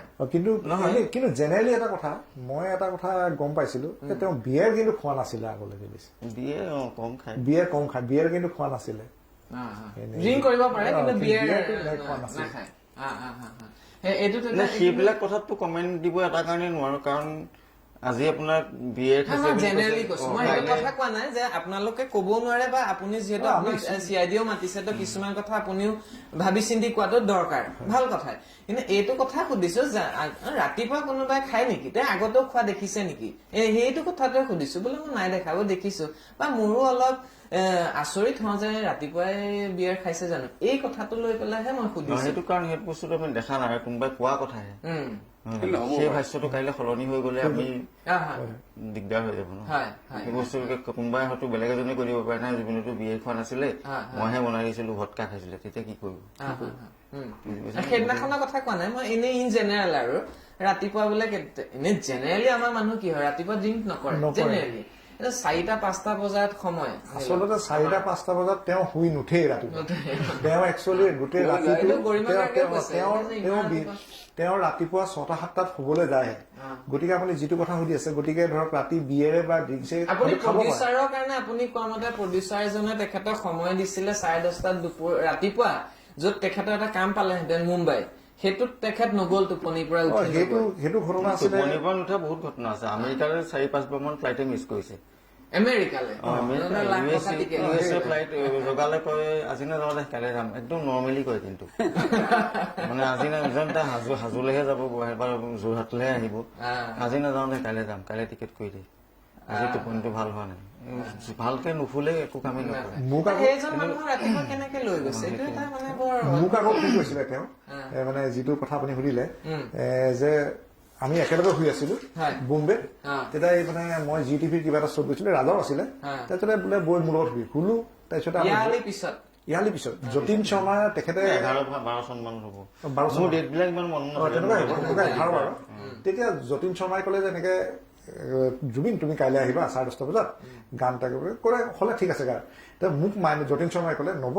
তুমি এইটো থাকিবা লগতে তুমি তাক এবাৰ মনত পেলাই দিবা ৰাতি হোটেলত আছিলো নহয় ৰাখিছিলে পিছত সি ঘৰলৈ লৈ গ'ল আমি ঘৰত থকা দিনাখন ঘৰত তাই আমি তাত আছিলো তাৰপিছত সি নি পেলাই ক'লে একেলগে শুওঁ মোক জগাই দিব ক'লে মই জগালো বোলো কালি যে 10:30 বুলি কৈছিলে এতিয়া যোৱা হ'বনে তেতিয়া চকীত তই এটা কাম কৰ এতিয়া নুঠো তোৰ মোবাইলটো অফ কৰি শুই থাক মানুহ এটাই ফোন কৰিব ই এনেকুৱা আছিলে মানে হেৰি মানে বাউণ্ডেশ্যনটো বা নিজৰ মতে চলে সদায় মানুহ শিল্পী মানুহবিলাকে তেনেকুৱা হয় একদম শেষৰ ফালে আমি উপস্থিত হৈছো যিহেতু আপোনালোক কেওগৰাকী শিল্পীয়ে শিল্পটোৰ কাৰণে মানুহৰ মনটো খুব ভাল হ'ব লাগিব কোমল হ'ব লাগিব বিশেষকৈ লোকৰ মনটো বুজিব লাগিব আপুনি চাপোজ কিবা এটা চাপোজ ধাতিতা বজাইছে এতিয়া তাতো আৰু অন্য এজন মানুহলে বজোৱা তাটোৰ মাজত পাৰ্থক্য থাকিব 16 বছৰীয়া এটা গান যদি আপুনি মানুহক টাৰ্গেট কৰি বনাইছে তাতো আৰু বয়সস্থ এজন মানুহৰ টিমকেইটা অলপ বেলেগ থাকিব তো লোককতো বুজি পাবই লাগিব বহুদা নহয় জানো এই তেনেকুৱা শিল্পী মানুহৰ মাজত আছিলে কাৰণে তেখেত খুব ভাল আছিলে এই যিবিলাক বেপাৰী মানুহ সোমাই গ'ল টেকনিকেল মানুহ সোমাই গ'ল ঠিকে আছে তেখেত যোনজন সিদ্ধাৰ্থ শৰ্মা তেখেত মেনেজাৰে সদায় লাভ লোকচানটোৱে চাব এই বস্তুটোৱে এই শিল্পীজনক ধ্বংসমুখলৈ লৈ গ'ল নেকি নাই সেইটো নহয় পইচাটোৱে হিচাপ নিকাচে ধ্বংসমুখলৈ নিয়া নাই কাৰণ পইচাৰ কথা কোনোদিন গুৰুত্বই দিয়া নাছিল একেবাৰে গুৰুত্ব দিয়া নাছিলে পইচাটো মানে কেতিয়াবা এনেকুৱা কৰে আমাৰ প্ৰিয়াংকু মই আৰু অঞ্জন এই গুৰুত্ব নিদিয়াটোৱে কিন্তু বেয়া কৰিলে নেকি কৰবাত যদি হিচাপটো আগৰ পৰা থাকিলেহেঁতেন আপুনি হিচাপ দিবলৈও যাব নোৱাৰে আপুনি ধৰি লওক মোক আপোনাক যদি টকা 5,000 দি পঠিয়াই দিলে যে আমুককেইটা বস্তু লৈ আহিবাচোন যদি তুমি অন দা ৱে আছা মোৰ ঘৰ আহি আছা আপুনি যদি তেওঁ হিচাপ দিবলৈ গ'ল তেওঁ গালি পাৰিব আপোনাক মোৰ হেৰি নেকি মাৰোৱাৰী নেকি মোৰ বনিয়া নেকি হিচাপ নালাগে মোক বস্তু পালা যদি দিয়া হিচাপ নলয় মানে হিচাপ নিজেও নিবিচাৰে লোককো হিচাপ দিবলৈ নিদিয়ে তেওঁ তেনেকুৱা ধৰণৰ বস্তু মই কেইবাবাৰো এইবিলাক কথা কৈছোৱে কেতিয়াবা এনেকুৱা হয় গলি হাতত পইচা আছে নেকি এই বেছি পইচা নাই পাঁচ নলয় তেওঁ এনেকে পকেটতে পইচা যিকেইটা উলিয়াই ৰাখে এই দি কি লাগে লোৱা নাই 100 টকা এটাহে লাগে 100 টকাটো লৈ আহিলে আকৌ এইকেইটা তাত কিমান পইচা আছে তেওঁ নাজানে মই দেখিছো মই বম্বেত গাড়ীত গৈ থাকোতে তাৰ গাড়ীখন নতুন গাড়ী আছিলে তেতিয়া চাইটো যে টুৰিষ্ট থাকে নহয় পানী বটল থোৱা তাতে তেতিয়া 100 টকীয়া নোট বান্দল 2টা নে 3টা আছে এতিয়া সেইটোৰ পৰা উলিয়াই কাৰোবাক দিছে কিবা আনিবলৈ দিছে কিমান দিছে ক'ব নাই এনেকে উলিয়াই আনি পেলাই পিজ্জা লৈ পিজ্জা এই অমুক তাত পিজ্জাটোৰ দাম যদি 200 টকা হৈছে তেতিয়াহ'লে 500 টকা গৈছে কাৰোবাক তেতিয়া কিবা চিকেন ঘৰে চিকেন আনিবলৈ গাড়ীখনৰ পৰা উলিয়াই দিছে আৰু গাড়ীখন লগ কৰি গুচি গৈছে এইটো বিষয়ত মই আৰু এটা কথা ক'ব বিচাৰো যিটো পইচাৰ কথাটো ক'লে ময়ো দেখিছো সেইটো ক্ষেত্ৰত মানে এবাৰ এটা গান ৰেকৰ্ডিং হৈছিলে নাই এইটো কথাটোৱে সুধিছো আপোনালোকক যে আপোনালোক হ'ল শিল্পী মানুহ কথাটো কৈছো মনটো আপোনালোকৰ সেই ধৰণৰ আপুনি দেখিছে 200 দিছে 500 দিছে মোহটো নাই এইটো আপুনি ফিল কৰিছে এইটো আপুনি ভাল পাইছে এনেকুৱা লৈ আপুনি ইমান ভাবি পোৱা নাই কিন্তু যাৰ পইচাৰ প্ৰতি মোহ থকা suppose Siddharth Sharma suppose manager বা মিটল মেনেজাৰ তেওঁলোকৰ পইচাৰ প্ৰতি তেওঁলোকৰ কামটোৱে পইচা পাতি তো এইটো চান্স লোৱা নাই জানো লৈছিলে নেকি মানে চান্স লৈ লৈছিলেন যে মানুহজন হিচাপ চিকাচ নাই এওঁৰ পৰা মই পইচাটো ল'ব পাৰো তেনেকুৱা এটা হ'ব পাৰে নেকি তেনেকুৱা খিনি এতিয়া আমি গম নাপাম কাৰণ এতিয়া মই ইমান দিন থাকিলো অনুবাদ কৰিলো মই এইখিনি গম নাপাম এতিয়া কিন্তু যেতিয়ালৈকে আছিলো কৈছো তেতিয়ালৈকে মই একো মানে হেৰি দেখা নাছিলো এতিয়া লাষ্টতে শেষতহে গম পাইছো যে এইখিনি কথা এনেকুৱা আছে সেইটোৱে আমি শেষতে গম পাইছো আৰু আৰু তেওঁ ইমান মৰম কৰিছিলে মানুহ সকলো ইমান বিশ্বাস আচৰিত কৰে কথা যে চেউফালৰ মানুহে এতিয়া বহুতখিনি মানুহে কথা কৈছে সহশিল্পীয়ে বহুত কথা কৈছে সিদ্ধাৰ্থ শৰ্মাৰ ব্যৱহাৰ বেয়া বুলি কৈছে পইচা পাতি বহুত হিচাপ নাই আজি পেপাৰ দৈনিক জনমভূমি দিছে 3 বছৰ ধৰি কোনো হিচাপ নাছিলে এই মানুহখিনি বা সংবাদ মাধ্যমেও এতিয়া সকলো গম পালে কিয় আজিৰ পৰা যদি 20 দিন আগত গম পালেহেঁতেন হয়তো কিজানি আমি এনেকুৱা এটা দুৰ্ভগীয়া খবৰ শুনিবলৈ নাপালোহেঁতেন আমিও জানো ক'ৰবাত ৰেছপনচিবল নহয় সংবাদ মাধ্যমে হওক বা চাৰিওকাষে থকা মানুহখিনি দেই আপোনালোক একদম লগতে থকা মানুহ কাৰণে ব্লেম কৰা নাই আমি এইটোৱে কৈছো যে আমি এই পইচা পাতি আচলতে কি হয় মেনেজমেন্টৰ যেতিয়া পৰি যায় এটা বস্তু তেখেত হ'ল চেলিব্ৰিটি তেখেতৰ ডিপাৰ্টমেণ্ট এজন মেনেজাৰ চাই আছে তেখেতলোকে এতিয়া বজাইছে তেওঁলোকৰ নিজৰ নিজৰ কামবিলাক কৰি পেলাই গুচি যায় চিম্পল কথা আৰু সেইটো ক্ষেত্ৰত তেওঁলোকৰ মাত মাতিবলৈও দিগদাৰ হৈ যায় মানে ইমান মৰম কৰে সিদ্ধাৰ্থে হওক বা যিয়ে নহওক আপুনি মানে কাৰো কমপ্লেইন কৰিব নোৱাৰে মানে আমিও কোনোদিন নাভাবিলো আমিও সেই জুবিন গাৰ্গৰ পজিটিভিটিতে গলো আমিও একদম নিজৰ মানুহ বুলি ভাবিলো তাৰমানে কোনোদিন সন্দেহৰ অৱকাশ দেখাই নাপালো কোনো ক্ষেত্ৰতে কাৰণ জুবিনে চবকে সিদ্ধাৰ্থক নিজৰ ভাই বুলি ভাই হয় ই মোৰ মেনেজাৰ নহয় ই মোৰ ভাই গতিকে সেই তেনেকুৱা এটা ৰিলেশ্যন থকাৰ পিছত আপুনি আৰু আমি আচলতে দেখাও পাই আছো মই আপোনাক কৈছো মই আগতে কৈছো যে আমি পজিটিভিটিতে যাওঁ জুবিন গাৰ্গে যেনেকে ভাবে কথাবিলাক মই তেনেকেই ভাবো ইমান মৰম কৰাৰ পিছত তেওঁ অপকাৰ কৰিব পাৰিব বুলি ভাবিব নোৱাৰো আৰু এতিয়া গম পাই মানে বহুতেই দুখ পাইছো কথাবিলাক যদি সঁচা হয় সেইটো ভগৱানে শাস্তি নিশ্চয় দিব কোনো দিব নোৱাৰিলে শুনিছো ইয়াত শাস্তি পক নাপক ভগৱানে ক'ৰবাত আছে আমি দেখি যাম আমি জীয়াই থাকিম আৰু সেই শাস্তিটো আমি দেখি যাম আৰু এতিয়া মই লগত থকা মই আজি জুবিন গাৰ্গক যেতিয়াৰ পৰা পাইছো এই 17 বছৰ বয়সৰ পৰা আমি যেতিয়া মেট্ৰিক পাছ কৰিছো জাষ্ট মই তেতিয়া আমি লোকেলি বজাই থাকো তেতিয়াৰ পৰা আজি সেইদিনাখন পোৱালৈকে ৰাজাও ঠিক তাত সেই যোৰহাটৰ পৰাই গৈছে যোৰহাটৰ পৰাই আমাৰ ইয়াতে বজাই মেলি নৱ ৰাজা একেলগে আৰম্ভ কৰি পেলাই গুৱাহাটী গৈছে এই গোটেই জাৰ্ণিটোত জুবিন গাৰ্গৰ জাৰ্ণিটোত আমি প্ৰত্যেকটো সময়তে জুবিন গাৰ্গৰ চেঞ্জবিলাক দেখি গৈছো মানে কেনেকে ওপৰলৈ গৈ আছে যোনটো মানুহে ষ্টেজত উঠিবলৈ লাজ কৰিছিলে সি বেক ফাল দি পেলাই গান গায় প্ৰথম গোটেই ষ্টেজটো ঘূৰি ফুৰে হয় ৰাজা কোৱা নেকি নাথাকে প্ৰথম গোটেই ষ্টেজত ঘূৰি ফুৰে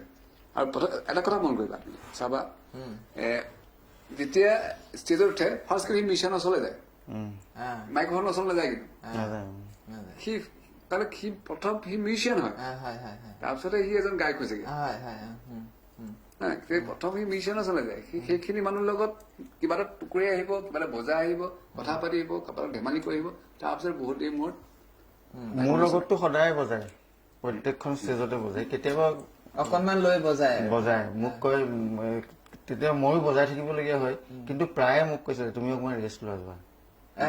গৰমৰ দিনত কেতিয়াবা কোনোবাই কয় দাদা আপুনি অলপ ৰেষ্ট লৈ লওক নাই ৰাজা অকমান ৰেষ্ট লওক ঘামি তিতি অৱস্থা নাকি আছে মোৰ তেতিয়া বেয়া তেতিয়া মানে বৰ দুখ লাগে এই লাষ্ট বিহু শ্বটো এবাৰ কৈছে এই কোনোবা এখন ষ্টেজতে লখিমপুৰৰ ফালত কিছু অকমান ৰেষ্ট লৈ বহি লোৱা কিন্তু মই কেনেকে ৰেষ্ট ল'ম তেওঁ বজাই থাকিলে গতিকে মই কিনাৰতে থাকিবলগীয়া হয়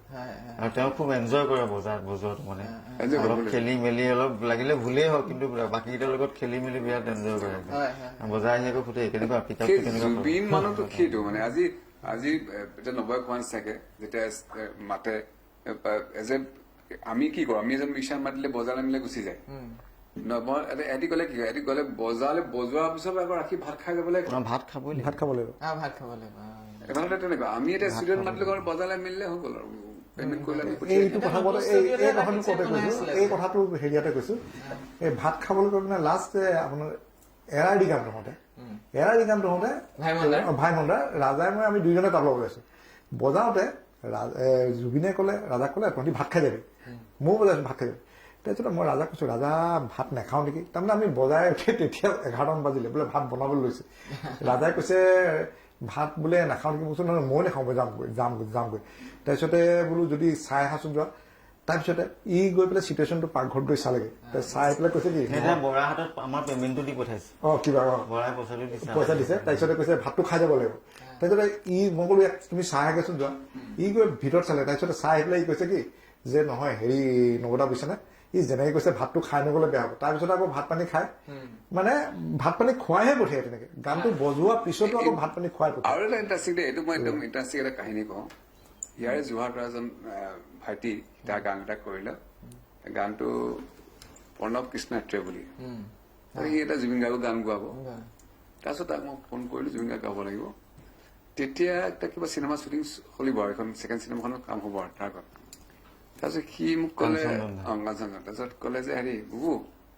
মই গাই দিম হ'ব আৰু ল'ৰাটোক পঠিয়াই দিবা গাই দিম গাই দিব আচ্ছা তোমাৰ ৰেমুনেশ্যনটো মোক কোৱাচোন মই তাক ক'ব লাগিব যে কিয়নো ঠিক এমুনেশ্যন এটা ক'লে মই এমাউণ্টটো নকওঁ এতিয়া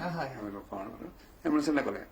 মই ঠিক আছে সেই তাৰ প্ৰফেচনেলি এমাউণ্ট যোনটো সেইটোৱে কৈছে জেনেৰেলি কৈছে আৰু সেইটো যোনটো লয় জেনেৰেলি ক'লে তাৰপিছত আৰু মই গ'লো আহিল তাক ক'লো বোলে এনেকৈ তুমি ৰেডি হৈ থাকা কিন্তু যাব লাগিব তাৰপিছত মই শিৱসাগৰত বা জুবিন গাৰ্গৰ গীতৰে কম্পিটিশ্যনখন মই আৰু সবিতা গোস্বামী জাজ কৰি আছিলো তেতিয়া তাৰ পৰা ফোন আহিলে জুবিনে মই তাক ল'ৰাটো পঠিয়াই দিবা মই কালি নাথাকিম মই বাহিৰলৈ যাম এনেকৈ কালি নহয় এই 2 দিনতে যাম তুমি পঠিয়াই দিবা মই লগতে তাক ফোন কৰি তুমি যোৱা পইচাটো ৰেডি কৰি লৈ গুচি যোৱা দাদা মোৰতো পইচাটো ৰেডি হৈ থকা নাই কৈছে মই তুমি যোৱাচোন মই তাক ক'ম বাৰু কি ভাবো ক'ম তুমি গানটো লৈ যোৱা কাৰণ পিছত নাপাবা নহয় সি গ'ল সি ৰেডি কৰি লৈ গৈছে কিন্তু যাওঁতে ৰেডি কৰি ৰাতি পালেগে ৰাতি ডাইৰেক্ট 11টা বজাত পাইছে 11টা বজাত পাই পেলাই ডাইৰেক্ট ষ্টুডিঅ গৈছে তাৰপিছত ক'লে মই আপুনি মাতিছিলে যে আহিলো মই বোলে তাক ভাত খোৱালে আজি নাখাওঁ কালি সেইটো গ'ল পিছদিনাখন বেলেগ এখন চিনেমা ৰিলিজ হ'ব আছিলে সেই ৰিলিজ হৈ ক'লে আজি গাই দিম চিনেমাখন ৰিলিজ হ'ল তাৰপিছত ক'লে আজি নাখাওঁ থাৰ্ড ডে গুচি গ'ল আমেৰিকা ফুৰিবলৈ সি থাকিলে কাৰণ ভাড়া ঘৰ কৰি জুবিন গাৰ্গৰ গান ভাড়া ঘৰ লৈ ল'লে গৈহে এক মাহৰ পিছত জুবিন গাৰ্গ যেতিয়া আহি আপুনি ঘূৰি পকি চব আহিছে শ্ব'টো ফাংচন কৰি আহিছে কৰি মেলি আহি পাছত আগত দুদিনমান থকাৰ পিছত গানটো গালে তাৰপিছত কিমান ল'লে গম পোৱা নে পইচা মাত্ৰ 5,000 ধৈৰ্যটো চালে নললে যোনটো এমাউণ্ট কৈছে তাৰ বহুত কম বহুতে কম 10 গুণ কম 10 গুণ 10 গুণ 5,000 টকা ল'লে তাকো জোৰ জবৰদস্তি দিয়া কাৰণে লৈছে হ'ব দাদা এই জুবিন গাৰ্গ এই পইচাৰ কাৰণে গান কেতিয়াও কোৱা নাছিলে সেইকাৰণে এতিয়া গোটেই অসমৰ ৰাইজ এতিয়া গোটেই বিশ্ব মানে বাসী দেখি আচৰিত হৈ গ'ল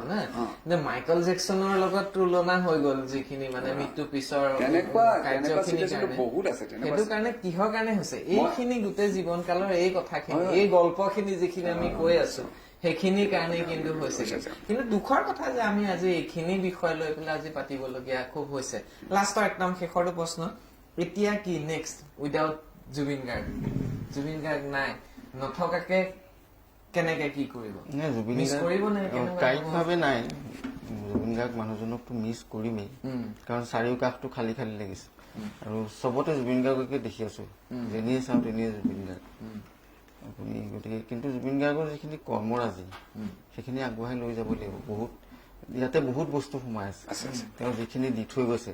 চিনেমাৰ পৰা আৰম্ভ কৰি ইনষ্ট্ৰুমেণ্টৰ পৰা আৰম্ভ কৰি কবিতাৰ পৰা আৰম্ভ কৰি সাহিত্যৰ পৰা আৰম্ভ কৰি গানত সাহিত্য আছে কিন্তু বহুত ধুনীয়া ধুনীয়া গান আছে শব্দ অদ্ভুত সাংঘাতিক শব্দৰ হেৰি আছে গতিকে সেই শব্দবিলাক কেনেকে ব্যৱহাৰ কৰিছিলে ক'ৰ পৰা আহিছিলে তেওঁ চাইণ্টিফিকেলি তেওঁ যিটো ভইচৰ মেকানিজিম সেইটো কেনেকে ব্যৱহাৰ হৈছিলে ইমান ডাঙৰ ভইচ এটা ওলাই ষ্টুডিঅ'ত যি মাইকতে নাগায় এতিয়া লাষ্টত আজি 2 বছৰ আগতহে লাখ-টকীয়া মাইক্ৰফোন এটা কিনি আনিছে তাৰ আগতেতো চবৰ ষ্টুডিঅ'তে কিন্তু ইমান মস্ত ভইচটো ইমান শুদ্ধ ধুনীয়া উচ্চাৰণ স্পষ্ট আপুনি জুবিন গাৰ্গে কোৱা গানত বিলাক চাবচোন য'ত চেঁচা কৈছে চলা কৈছে যিকোনো সেই টেকনলজিটো তেওঁ ক'ত শিকিলে কেনেকে ব্যৱহাৰ কৰিছে শিকিবলগীয়া বহুত বস্তু আছে তেওঁৰ পৰা গতিকে সেইখিনি মই ভাবো ইমান হুলস্থুল কৰাতকে তেওঁৰ যিখিনি সেই বস্তুখিনি লৈ মানে বৈজ্ঞানিকভাৱে মানে ৰিচাৰ্চ হওক আৰু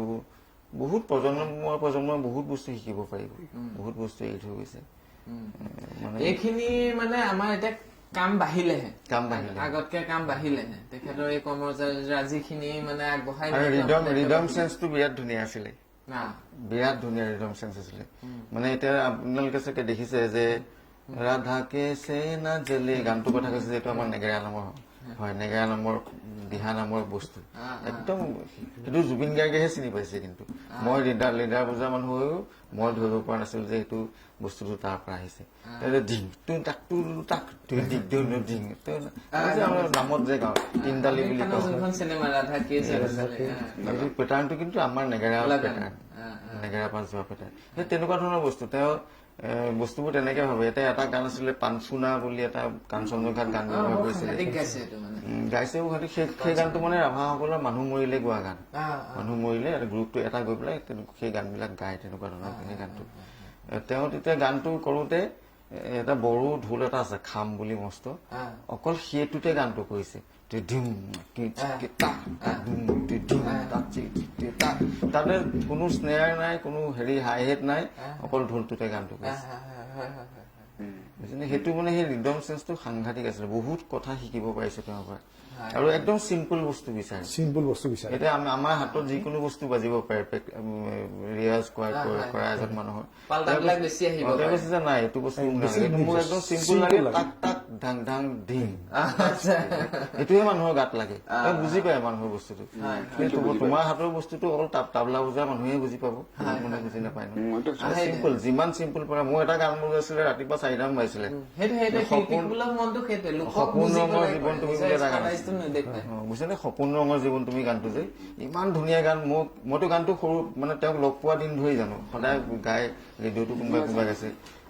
দাদাৰ গান। মই একদম ধুনীয়াকে প্ৰেক্টিচ কৰি বঢ়িয়া ঘৰতে ৰাইনা চিনা টিউন কৰি গৈছে। কিন্তু তেওঁ যেতিয়া ৰাতিপুৱা মই গানটো বজাবলৈ বহিছো ডিজি মিউজিকত 2টামান বজাত ৰাতি, 2টা আৰম্ভ কৰোঁতে চাগে 3টামানে বাজিছে। তেওঁ কৈছে যে তুমি যিমান চিম্পল পাৰা বাজো নাবাজো তবলা এটা মোক লাগে। মইতো একদম ঠাচিহে গৈছো, দিনটো প্ৰেক্টিচ কৰি আহিছো চিম্পল বস্তু একো নাই। ধা তিন তিন তা চিম্পুল কথা। মই দেই এইটো কথা কওঁ, এই কথা কওঁতে মোৰ মনত পৰিছে জীৱন নদী দুটি বাৰ চিনেমাখনৰ মোৰ তাত টাইটেল মিউজিক কৰিছে জুবিনে, আৰু তাত বহুতখিনি কাম কৰিছিলে, বেকগ্ৰাউণ্ড স্ক'ৰ কৰিছিলে মোৰ ষ্টুডিঅ'। ডাবিঙো হৈছিল, গোটেই চিনেমাখন ডাবিংটো 90% ডাবিং মোৰ তাত হৈছে। জংকি ডাবিংটো এওঁৰ পৰিবাৰ ধুনমাই দিছিলে। জংকি তেতিয়া হেৰি হৈ গ'ল, তাই অলপমান ডাবিং দি কৈছে, কিন্তু তাই অলপমান থাকি গৈছে, পিছত মানে ধুনমাই দিছিলে ডাবিং। সেইখন মানে দুৰ্গেশ্বৰ বৰা নামৰ এজন আমাৰ মিউজিচিয়ান আছে, বাঁহী বাজক, আমগুৰি বাঁহী বাজক, তেওঁ ওলাইছিলে। তাৰ বাঁহীটো বেহুৰা আছিলে, মানে বাঁহীটো সি যোনটো পাৰ্ট আছে বেহুৰাকে ওলাইছে, মানে টিউনত নাহেগে, তাৰ পিচিংটো সেইটো বাঁহী লাগে, নোটকেইটা বিচাৰি নাপায়, নোটটো বিচাৰি নাপায়, বেহুৰা হৈ যায়, মানে সুৰটো নাপায়গে। সি মোক এইটোৱে লাগিব আৰু বেহুৰাকে বজা, আৰু শুনিব গোটেই টাইটেল মিউজিকটো এনেকুৱা একদম বেহুৰাই আছে, বুজালে হৈ গ'ল, ফিনিছ। গান ৰেকৰ্ড কৰিলে সি ধুনীয়াকে সেইটোৰ ওপৰত বিৰাট ফূৰ্তি পাইছে যে বেহুৰা বাজিলে যে বস্তুটো এটা বেলেগ এটা টিউন হৈ গ'ল, খুব ভাল পাইছে তেওঁলোক। তাৰপিছত দুৰ্গেশক ক'লে তোক মই বাহিৰ এক্সেপ্ট দিম, তই চিনাকি কৰিব নালাগে, মই তোক পঠিয়াই দিম মুম্বাই গৈ। নেক্সট মুম্বাই গৈছে, মুম্বাই কিনিছে, 30,000 টকা কিনিলে বাহিৰ, বাইক কিনি মানস ৰবীনৰ হাতত পঠিয়াই দিছে, মোক ঘৰত দিছে, দুৰ্গেশক দিছে। সেই বছৰে এই তাৰপিছত এইটো গান দিছে কি নাহৰ গানটো, তাৰপিছত তাৰ নেক্সট বছৰ নাহৰ কেঁচাটো কৰিবলৈ তাক মাতি পঠিয়াইছে, দুৰ্গেশে বজাইছে, সেই নাহৰ কেঁচাটো বজাই আজি নাহৰ বাজি থকা বাঁহী পিছটো চব দুৰ্গেশে বজোৱা, আৰু সেই বছৰ দুৰ্গেশক বিহুত লৈছে। তাৰ এইটোৱে যে সেই ল'ৰাটো গাঁৱৰ পৰা আহিছে, আহি পেলাই বাঁহীটো বজাইছে, বাঁহীটো নাই, তাৰ বেহুৰা এটা, কিন্তু ভাল বজায়, সি কিন্তু ভাল বজায়, সি ভাল বজায়, ইয়াক বনাব লাগে। নাই, সেইটো এটা বৰ অদ্ভুত গুণ আছিলে, যাৰ টেলেণ্ট আছে তেওঁক একদম অকপতে স্বীকাৰ কৰে, সেইটো লাগিলে গান গোৱা মানুহে হওক। এটা আপুনি লাষ্ট এজন ল'ৰাৰ কথা কৈছে, শুনিছেনে যে মৰিগাঁও এটা খুব ভাল গান গোৱা ল'ৰা আছে, তাকহে গোৱাম, মই নাগাওঁ গানটো। গতিকে এইটো এজন মানে গান ছিংগাৰে বেলেগ এজন মানুহক মাতি আনি এইটো স্বীকৃতি দিয়াটো বৰ ডাঙৰ কথা। তেওঁ কামটো হৈ নুঠিলে ভাল, আৰু যিয়ে নহওক বজোৱা মানুহ হওক, গীটাৰ বজোৱা ল'ৰা হওক, ক'ৰবাত দেখিলে কয় কেতিয়াবা মনত পেলাই আমুক যে ফাংচনখনত আমাৰ প্ৰগ্ৰামৰ আগত বজাই আছিলে গীটাৰিষ্টজন, সেই মনত পেলাবলগীয়া হয় আমুক ল'ৰাটো এই তাৰ ষ্টামিং বিলাক বিৰাট ধুনীয়া তাক মাতিবাচোন গানটোত বজাবলৈ এনেকুৱা টাইপ তাৰমানে। এইটো মনত ৰাখিলা চব মনত ৰাখে চব বস্তু মনত ৰাখে নাই এইটো এটা এজন স্বীকৃতি দিব পৰাটো গুৱাহাটী অদ্ভুত হাইকোৰ্টৰ অ। উকিলেও কলে মানে এটা কিবা গানৰ লগত কপিৰাইট লৈ পেলাই কেছ এটা হ'ল তাৰপিছত পিছত হেনো উকিলজনক লগ পাই পেলাই জুবিন গাৰ্গে কলে যে ঠিকে ভালেই কৰিলা অলপ শিক্ষা এটা পালে সি এইটো ভালেই কৰিলা কিন্তু বৰকে লাগি নাথাকিবা উঠি অহা এটা প্ৰতিভা লুকাই যাব এনেকে কলে তো উঠি অহা এটা ল'ৰাৰ কথা এজন মানে এক্সিষ্টিং শিল্পীয়ে কোৱাটো বৰ ডাঙৰ কথা কম্পিটিশ্যন চাবলৈ গলে সেইটো আৰু তেওঁ এতিয়া যিসকল ছিংগাৰ গাই আছে অসমত ভাল ভাল কাম কৰি আছে ভাল ফলোৱাৰ্ছ বহুত বেছি বহুত গান শুনিছে তেওঁ প্ৰত্যেকজন ছিংগাৰকে কিন্তু ষ্টেজত মাতি পেলাই ক'ৰবাত দেখিলেই হ'ল মানে একদম মাতি পেলাই গান গায়। যোনেই নহওক ল'ৰাই হওক বা ছোৱালী হওক বা একেবাৰে বেয়া গোৱা মানে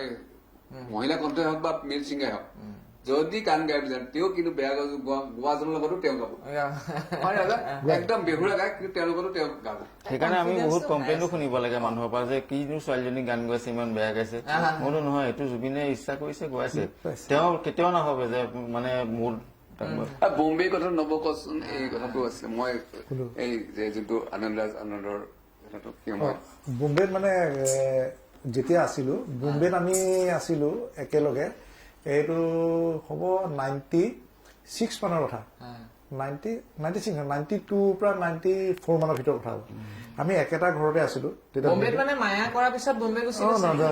অনামিকা কৰাৰ পিছতে বোম্বেলে তেওঁ মানে হিন্দী এটা চান্দিনী ৰাত বুলি এটা এলবাম কৰিছিলে সেইটো বোম্বেৰ পৰাই কৰিছিলে আৰু তেতিয়া আমি সেই ঘৰটোত আছিলোগে বোম্বেৰ জুহু ঘৰটোৰ মালিক আছিলে জুলি ৰড্ৰিয়াছ আৰু সেই ঘৰটোত আমি একেলগে আছিলো অসমৰ কেইবাজনো আছিলো এইবোৰ পাখি এইবোৰ মুম্বাইত কৰা নেকি নাই সেইবোৰ নহয় তেওঁ নিজে চিকুৱেঞ্চ কৰে কিন্তু তেতিয়া মই আপোনাৰ যোৰহাটৰ আৰু এজন ল'ৰা আছিলে দুদুল শইকীয়া এতিয়া দুদুল আলাপ কৰিলে তাৰপিছতে আৰু হেৰি আছিলে আমাৰ জংকী আছিলে দিব্যজ্যোতি দত্ত জংকী বুলি কয় আৰু জুবিন একেলগে আছিলে প্ৰাৰ্থনা নাই তেতিয়া তাৰপিছতে এতিয়া যেতিয়া কৈলান বৰুৱা যে কৈলানদাও কেতিয়াবা আহে আমাৰ তাত বা যি হওক তাৰ ওচৰতে আপোনাৰ যতীন শৰ্মা তেখেতে কলে যে এটা কথা দুদুলক কলে যে আনন্দৰাজানন্দে